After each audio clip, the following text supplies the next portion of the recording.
आज की पेशकश है हिंदी के महान लेखक मुंशी प्रेमचंद की कहानी बलिदान। वीडियो में आगे बढ़ने से पहले चैनल को सब्सक्राइब जरूर कर ले। तो चलिए शुरू करते हैं। मनुष्य की आर्थिक अवस्था का सबसे ज्यादा असर उनके नाम पर पड़ता है। मौजे बेला के मंगरू ठाकुर जब से कांस्टेबल हो गए हैं, उनका नाम मंगल सिंह हो गया है। अब उन्हें कोई मंगरू कहने का साहस नहीं कर सकता। कल्लू अहीर ने जब से हल्के के थानेदार साहब से मित्रता कर ली है और गांव का मुखिया हो गया है, उसका नाम कालिकादीन हो गया है। अब उसे कोई कल्लू कहे तो आंखें लाल पीली करता है। इसी प्रकार हरचंद्र कुर्मी अब हरखू हो गया है। आज से 20 साल पहले उसके यहाँ शक्कर बनती थी, कई हल की खेती होती थी और कारोबार खूब फैला हुआ था। लेकिन विदेशी शक्कर की आमद ने उसे मटियामेट कर दिया। धीरे धीरे कारखाना टूट गया, जमीन टूट गई, ग्राहक टूट गए और वो भी टूट गया। 70 वर्ष का बूढ़ा जो एक तकिएदार माचे पर बैठा हुआ नारियल पिया करता था, अब सिर पर टोकरी लिए खाद फेंकने जाता है। परंतु उसके मुख पर अब भी एक प्रकार की गंभीरता, बातचीत में अब भी एक प्रकार की अकड़, चालढाल में अब भी एक प्रकार का स्वाभिमान भरा हुआ है। इन पर काल की गति का प्रभाव नहीं पड़ा। रस्सी जल गई पर बल नहीं गया। भले दिन मनुष्य के चरित्र पर सदैव के लिए अपना चिन्ह छेड़ जाते हैं। हरखू के पास अब केवल 5 बीघा जमीन है, केवल 2 बैल है, एक ही हल की खेती होती है। लेकिन पंचायतों में आपस की कलह में उसकी सम्मति अब भी सम्मान की दृष्टि से देखी जाती है। वो जो बात कहता है बेला कहता है और गांव के अनपढ़ उसके सामने मुंह नहीं खोल सकते। हरखू ने अपने जीवन में कभी दवा नहीं खाई। वो बीमार जरूर पड़ता, कुआर मास में मलेरिया से कसी न बचता था, लेकिन 10-5 दिन में वो बिना दवा खाए ही चंगा हो जाता था। इस वर्ष भी कार्तिक में बीमार पड़ा और ये समझकर कि अच्छा तो हो ही जाऊंगा, उसने कुछ परवाह नहीं की, परंतु अब की ज्वर मौत का परवाना लेकर चला था। एक सप्ताह बीता, दूसरा सप्ताह बीता, पूरा महीना बीत गया, पर हरखू चारपाई से न उठा। अब उसे दवा की जरूरत मालूम हुई। उसका लड़का गिरधारी कभी नीम के सीखी पिलाता, कभी गुर्ज का सत, कभी गदापूर्णा की जड़ पर इन औषधियों से कोई फायदा न होता था। हरखू को विश्वास हो गया कि अब संसार से चलने के दिन आ गए। एक दिन मंगल सिंह उसे देखने गए। बेचारा टूटी खाट पर पड़ा राम राम जप रहा था। मंगल सिंह ने कहा, बाबा बिना दवा खाए अच्छे न होंगे, कुनैन क्यों नहीं खाते? हरखू ने उदासीन भाव से कहा, तो लेते आना। दूसरे दिन कालिकादीन ने आकर कहा, बाबा 2-4 दिन कोई दवा खा लो। अब तुम्हारी जवानी की देह थोड़े ही है कि बिना दवा दर्पण के अच्छे हो जाओगे। हरखू ने उसी मंद भाव से कहा, तो लेते आना। लेकिन रोगी को देख आना एक बात है, दवा लाकर उसे देना दूसरी बात है। पहली बात शिष्टाचार से होती है, दूसरी सच्ची संवेदना से। न मंगल सिंह ने खबर ली, न कालिकादीन ने, न किसी तीसरे ही ने। हरखू दालान में खाट पर पड़ा रहता। मंगल सिंह कभी नजर आ जाते तो कहता, भैया वो दवा नहीं लाए? मंगल सिंह कतरा कर निकल जाते। कालिकादीन दिखाई देते तो उनसे भी यही प्रश्न करता, लेकिन वो भी नजर बचा लेता। या तो उसे ये सूझता ही नहीं था कि दवा पैसे के बिना नहीं आती, या वो पैसों को जान से प्रिय समझता था, अथवा वो जीवन से निराश हो गया था। उसने कभी दवा के दाम की बात नहीं की। दवा न आई, उसकी हालात दिनों दिन बिगड़ती गई, यहां तक कि 5 महीने कष्ट भोगने के बाद उसने ठीक होली के दिन शरीर त्याग दिया। गिरधारी ने उसका शव बड़ी धूमधाम से निकाला, क्रियाकर्म बड़े हौसले से किया, कई गांव के ब्राह्मणों को निमंत्रित किया। बेला में होली न मनाई गई, न अबीर और गुलाल उड़ी, न डफली बजी, न भंग की नालियां बही। कुछ लोग मन में हरखू को कोसते जरूर थे कि इस बुढ़े को मरना था, 2-4 दिन बाद मरता, लेकिन इतना निर्लज्ज कोई न था कि शोक में आनंद मनाता। वो शहर नहीं था जहां कोई किसी के काम में शरीक नहीं होता, जहां पड़ोसी के रोने पीटने की आवाज हमारे कानों तक नहीं पहुंचती। हरखू के खेत गांव वालों की नजर चढ़े हुए थे। 5 बीघा जमीन कुएं के निकट खाद पांच से लदी हुई मेड़ बांध से ठीक थी। उनमें 3-3 फसलें पैदा होती थी। हरखू के मरते ही उन पर चारों ओर से धावे होने लगे। गिरधारी तो क्रियाकर्म में फंसा हुआ था। उधर गांव के मनचले किसान लाला ओंकारनाथ को चैन न लेने देते थे। नजराने की बड़ी बड़ी रकम पेश हो रही थी। कोई साल भर का लगान पेशगी देने पर तैयार था, कोई नजराने की दूनी रकम का दस्तावेज लिखने पर तुला हुआ था। लेकिन ओंकारनाथ सबको झेलते रहते थे। उनका विचार था कि गिरधारी का हक सबसे ज्यादा है। वो अगर दूसरों से कम भी नजराना दे तो खेत उसी को देने चाहिए। अस्तु, अब गिरधारी क्रियाकर से निवृत्त हो गया और चैत का महीना श्री समाप्त होने आया। तब जमींदार साहिब ने गिरधारी को बुलाया और उससे पूछा, खेतों के बारे में क्या कहते हो? गिरधारी ने रोकर कहा, उन्हीं खेतों का आसरा है, जोतूंगा नहीं तो क्या करूंगा? ओंकारनाथ, नहीं, जरूर जोतो, खेत तुम्हारे हैं, मैं तुमसे छोड़ने को नहीं कहता हूं। हरखू ने उन्हें 20 साल तक जोता, उन पर तुम्हारा हक है। लेकिन तुम देखते हो अब जमीन की दर कितनी बढ़ गई है। तुम 8 रुपए बीघे पर जो थे, मुझे 100 रुपए मिल रहे हैं और नजराने के रुपए तुम्हें देने पड़ेंगे। गिरधारी सरकार, मेरे घर में तो इस समय रोटियों का भी ठिकाना नहीं है। इतने रुपए कहां से लाऊंगा? जो कुछ जमा पूंजी थी दादा के काम में उठ गई। अनाज खलिहान में है, लेकिन दादा के बीमार हो जाने से उपज भी अच्छी नहीं हुई है। रुपए कहां से लाऊं? ओंकारनाथ, ये सच है, लेकिन मैं इससे ज्यादा रियायत नहीं कर सकता। गिरधारी, नहीं सरकार, ऐसा न कहिए, नहीं तो हम बिना मारे मर जाएंगे। आप बड़े होकर कहते हैं तो मैं बैलबधिया बेचकर 50 रुपया कर सकता हूं, इससे बेशी की हिम्मत नहीं पड़ती। ओंकारनाथ चिढ़कर बोले, तुम समझते होगे कि हम ये रुपए लेकर अपने घर में रख लेते हैं और चैन की बंसी बजाते हैं, लेकिन हमारे ऊपर जो कुछ गुजरती है हम ही जानते हैं। कहीं ये चंदा, कहीं वह इनाम, इनके मारे कचूमर निकल जाता है। बड़े दिन में सैकड़ों रुपए डालियों में उड़ जाते हैं। जिसे डाली न दो वही मुंह फुलाता है। जिन चीजों के लिए लड़के तरस कर रह जाते हैं उन्हें बाहर से मंगाकर डालियों में सजाता हूं। उस पर कभी कानूनगो आ गए, कभी तहसीलदार, कभी डिप्टी साहब का लश्कर आ गया। सब मेरे मेहमान होते हैं। अगर न करूं तो नक्कू बनूं और सबकी आंखों में कांटा बन जाऊं। ये सब कहां से आए?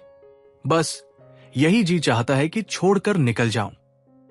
लेकिन हमें तो परमात्मा ने इसलिए बनाया है कि एक से रुपया सता कर ले और दूसरे को रो रो कर दे, यही हमारा काम है। तुम्हारे साथ इतनी रियायत कर रहा हूं, लेकिन तुम इतनी रियायत पर भी खुश नहीं होते तो हरी इच्छा। नजराने में एक पैसे की भी रियायत न होगी। अगर 1 हफ्ते के अंदर रुपए दाखिल करोगे तो खेत जोतने पाओगे, नहीं तो नहीं। मैं कोई दूसरा प्रबंध कर दूंगा। गिरधारी उदास और निराश होकर घर आया। 10 रू प्रबंध करना उसके काबू के बाहर था। सोचने लगा, अगर दोनों बैल बेच दूंगा तो खेती लेकर क्या करूंगा? घर बेचूं तो यहां लेने वाला ही कौन है? और फिर बाप दादा का नाम डूबता है। 4-5 पेद है, लेकिन उन्हें बेचकर अभी 25 रू या 30 रू से अधिक न मिलेंगे। उधार लू तो देता कौन है? अभी बनिए के 50 रू सिर पर चढ़े हैं, वो 1 पैसा भी न देगा। घर में गहने भी तो नहीं है, नहीं उन्हीं को बेचता। ले देकर एक हसली बनवाई थी, वो भी बनिए के घर पड़ी हुई है। साल भर हो गया, छुड़ाने की नौबत न आई। गिरधारी और उसकी स्त्री सुभागी दोनों ही इसी चिंता में पड़े रहते, लेकिन कोई उपाय न सूझता था। गिरधारी को खाना पीना अच्छा न लगता, रात को नींद न आती। खेतों के निकलने का ध्यान आते ही उसके हृदय में हुक सी उठने लगती। हाय, वो भूमि जिसे हमने वर्षों जोता, जिसे खाद से पाटा, जिसमें मेड़ रखी, जिसकी मेड़ बनाई, उसका मजा अब दूसरा उठाएगा। ये खेत गिरधारी के जीवन के अंश हो गए थे। उनकी एक एक अंगुल भूमि उसके रक्त से रंगी हुई थी। उनका एक एक परमाणु उसके पसीने से तर हो गया था। उनके नाम उसकी जिह्वा पर उसी तरह आते थे जिस तरह अपने तीनों बच्चों के। कोई 24 था, 22 था, कोई नाले वाला, कोई तलैया वाला। इन नामों के स्मरण होते ही खेतों का चित्र उसकी आंखों के सामने खिंच जाता था। वो इन खेतों की चर्चा इस तरह करता मानो वे सजीव है, आगे उसके भले बुरे के साथी है। उसके जीवन की सारी आशाएं, सारी इच्छाएं, सारे मंसूबे, सारी मन की मिठाइयां, सारे हवाई किले इन्हीं खेतों पर अवलंबित थे। इनके बिना वो जीवन की कल्पना ही नहीं कर सकता था। और वे ही अब हाथ से निकले जाते हैं। वो घबराकर घर से निकल जाता और घंटों उन्हीं खेतों के मेड़ों पर बैठ हुआ रोता, मानो उनसे विदा हो रहा हो। इस तरह एक सप्ताह बीत गया और गिरधारी रुपए का कोई बंदोबस्त न कर सका। आखिर दिन उसे मालूम हुआ कि कालिकादीन ने 100 रू के नजराने देकर 10 रुपए बीघे पर खेत ले लिए। गिरधारी ने एक ठंडी सांस ली। एक क्षण के बाद वो अपने दादा का नाम लेकर बिलख बिलख रोने लगा। उस दिन घर में चूल्हा नहीं जला। ऐसा मालूम होता था मानो हरखू आज ही मरा। लेकिन सुभागी यूं चुपचाप बैठने वाली स्त्री न थी। वो क्रोध से भरी हुई कालिकादिन के घर गई और उसकी स्त्री को खूब लताड़ा। कल का बानी आज का सेठ, खेत जोतने चले हैं। देखें कौन मेरे खेत में हले जाता है, अपना और उसका लहू एक न कर दूं। पड़ोसियों ने उसका पक्ष किया। सब तो है, आपस में ये चढ़ाऊपरी नहीं करना चाहिए। नारायण वे धन दिया है तो क्या गरीबों को कुचलते फिरेंगे। सुभागी ने समझा मैंने मैदान मार लिया। उसका चित्त शांत हो गया। किंतु वही वायु जो पानी में लहरें पैदा करती है, वृक्षों को जड़ से उखाड़ डालती है। सुभागी तो पड़ोसियों की पंचायत में अपने दुखड़े रोती और कालिकादीन की स्त्री से छेड़छाड़ लड़ती। इधर गिरधारी अपने द्वार पर बैठा हुआ सोचता, अब मेरा क्या हाल होगा, अब ये जीवन कैसे कटेगा, ये लड़के किसके द्वार पर जाएंगे। मजदूरी का विचार करते ही उसका हृदय व्याकुल हो जाता। इतने दिनों तक स्वाधीनता और सम्मान का सुख भोगने के बाद अधम चाकरी की शरण लेने के बदले वो मरना अच्छा समझता था। वो अब तक गृहस्थ था। उसकी गणना गांव के भले आदमियों में थी। उसे गांव के मामले में बोलने का अधिकार था। उसके घर में धन न था पर मान था। नाई, बढ़ई, कुम्हार, पुरोहित, भाट, चौकीदार ये सब उसका मुंह ताकते थे। अब ये मर्यादा कहा। अब कौन उसकी बात पूछेगा, कौन उसके द्वार पर जावेगा। अब उसे पेट के लिए दूसरों की गुलामी करनी पड़ेगी। अब पहर रात रहे कौन बैलों को नांद में लगाएगा। वो दिन अब कहां जब गीत गा गा कर हल चलाता था। चोटी का पसीना एड़ी तक आता था पर जरा भी थकावट न आती थी। अपने लहलहाते हुए खेतों को देखकर फूला न समाता था। खलिहान में अनाज का ढेर सामने रखे अपने को राजा समझता था। अब अनाज के टोकरे भर भर कर कौन लाएगा। अब खत्ते कहां, बखार कहां। यही सोचते सोचते गिरधारी की आंखों से आंसू की झड़ी लग जाती थी। गांव के 2-4 सज्जन जो कालिकादीन से जलते थे, कभी कभी गिरधारी को तसल्ली देने आया करते थे, पर वो उनसे भी खुलकर न बोलता। उसे मालूम होता था कि मैं सबकी नजर में गिर गया हूं। अगर कोई समझाता कि तुमने क्रियाकर्म में व्यर्थ इतने रुपए उड़ा दिए तो उसे बहुत दुख होता। वो अपने उस काम पर जरा भी न पछताया। मेरे भाग्य में जो लिखा है वो होगा, पर दादा के ऋण से उऋण हो गया। उन्होंने अपनी जिंदगी में 4 बार खिलाकर खाया। क्या मरने के पीछे उन्हें पिंड पानी को तरसाता। इस प्रकार 3 मास बीत गए और अषाढ़ा पहुंचा।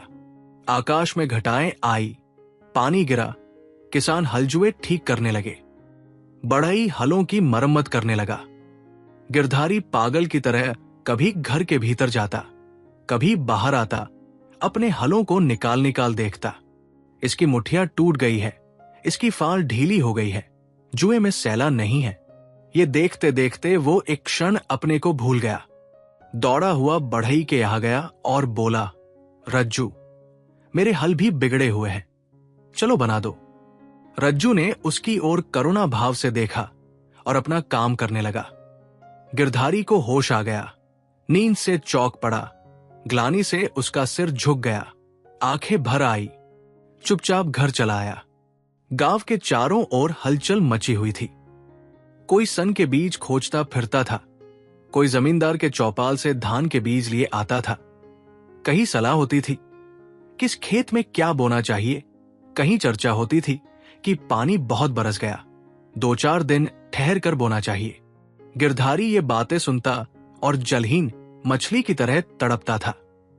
एक दिन संध्या समय गिरधारी खड़ा अपने बैलों को खुजला रहा था कि मंगल सिंह आए और इधर उधर की बातें करके बोले, गोई को बांधकर कब तक खिलाओगे, निकाल क्यों नहीं देते? गिरधारी ने मलिन भाव से कहा, हां, कोई गाहक आवे तो निकाल दूं। मंगल सिंह, एक गाहक तो हम ही है, हम ही को दे दो। गिरधारी अभी कुछ उत्तर न देने पाया था कि तुलसी बनिया आया और गरज कर बोला, गिरधर, तुम्हें रुपए देने हैं कि नहीं, वैसा कहो। 3 महीने से हिला वाला करते चले आते हो, अब कौन खेती करते हो कि तुम्हारी फसल को अगोरे बैठे रहें। गिरधारी ने दीनता से कहा, साह, जैसे इतने दिनों माने हो आज और मान जाओ, कल तुम्हारी एक एक कौड़ी चुका दूंगा। मंगल और तुलसी ने इशारे से बातें की और तुलसी भुन भुनाता हुआ चला गया। तब गिरधारी मंगल सिंह से बोला, तुम इन्हें ले लो तो घर के घर ही में रह जाए, कभी कभी आंख से देख तो लिया करूंगा। मंगल, मुझे अभी तो ऐसा कोई काम वही है, लेकिन घर पर सलाह करूंगा। गिरधारी, मुझे तुलसी के रुपए देने हैं, नहीं तो खिलाने को तो भूसा है। मंगल, ये बड़ा बदमाश है, कहीं नालियां न कर दे। सरल हृदय गिरधारी धमकी में आ गया। कार्यकुशल मंगल सिंह को सस्ता सौदा करने का ये अच्छा सुअवसर मिला। 80 रुपए की जोड़ी 60 रुपए में ठीक कर ली। गिरधारी ने अब तक बैलों को न जाने किस आशा से बांधकर खिलाया था, आज आशा का ये कल्पित सूत्र भी छिन गया। मंगल सिंह गिरधारी की खाट पर बैठे रुपए गिन रहे थे और गिरधारी बैलों के पास विषादमय नेत्रों से उनके मुंह की ओर ताक रहा था।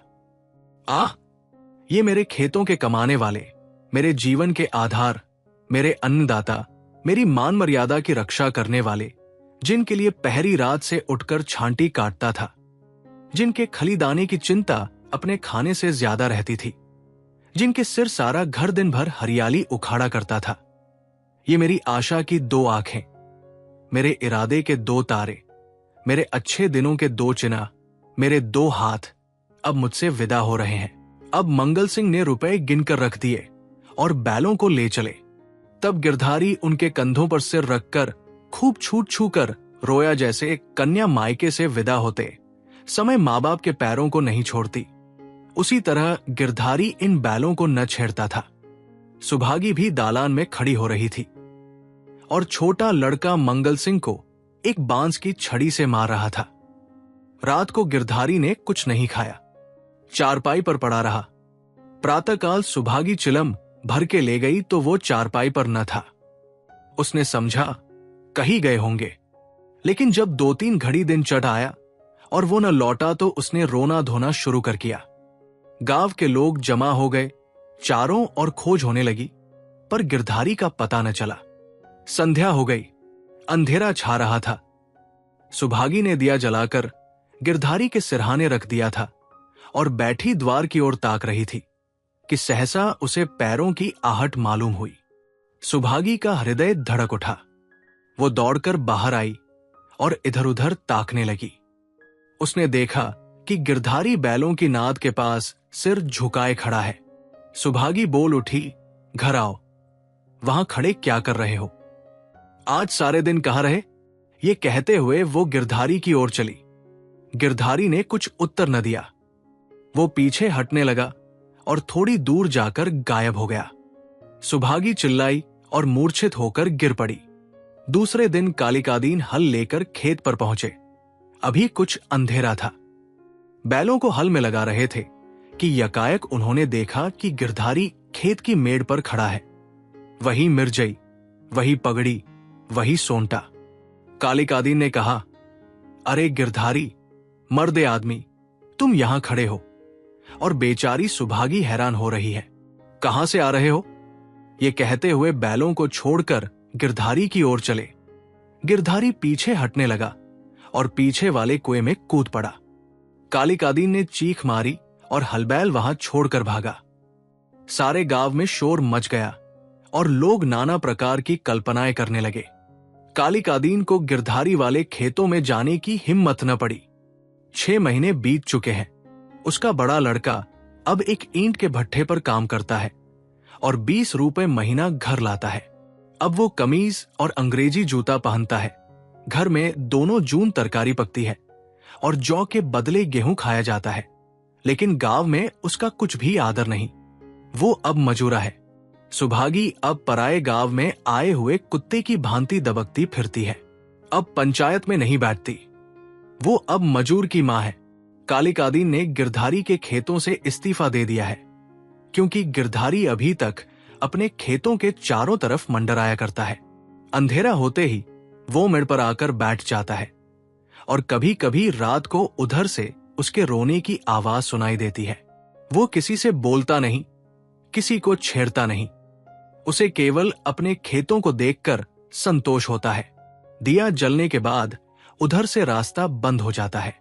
लाला ओंकारनाथ बहुत चाहते हैं कि ये खेत उठ जाएं, लेकिन गांव के लोग अब उन खेतों का नाम लेते डरते हैं।